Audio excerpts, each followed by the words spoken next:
جی میں یہ کہنا چاہ رہا تھا کہ آپ لوگ جب بات کر رہے تھے یہ کہ اتنی بڑی تعداد کے اندر جو ہے وہ لوگ چھوڑ رہے ہیں اور جماعت قادیانیہ جو ہے یہ زوال کا شکار ہو رہی ہے، تو تیرے سامنے ایک حوالہ آیا تھا. وہ حوالہ ہے ملفوظات کا ایڈیشن ہے پرانا، چوتھی جلد ہے اور صفحہ 582. اس میں لکھا ہوا ہے کہ 1905 دسمبر 2 میں مرزا صاحب کو ایک رؤیا اور الہام دکھائی دیتا ہے. وہ یہ ہے کہ ایک دیوار پر ایک مرغی بیٹھی ہے، وہ کچھ بول رہی ہے.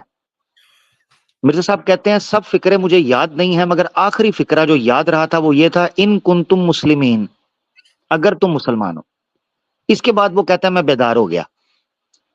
کہتے ہیں یہ خیال تھا کہ مرغی نے یہ الفاظ بولے ہیں کہ انفقوا فی سبیل اللہ ان کنتم مسلمین، اللہ کے راہ میں خرچ کرو اگر تم مسلمان ہو. فرماتے ہیں کہ مرغی کا خطاب اور الہام کا خطاب ہر دو جماعت کی طرف تھے. دونوں فکروں میں ہماری جماعت مخاطب ہے، چونکہ آج کل روپے کی ضرورت ہے، لنگر میں بھی خرچ بہت ہے، امارت پر بھی بہت خرچ ہو رہا ہے. اس واسطے جماعت کو چاہے کہ اس حکم پر یعنی ککڑی کے مرغی کے حکم پر توجہ کریں. میرا سوال یہ تھا کہ جس جماعت کی ککڑیاں بھی چندے کی اپیل کرتی ہوں اس جماعت کو زوال کیسے ہو سکتا ہے؟ جی امتیاز بھائی، میرا یہ معصومانہ سوال ہے.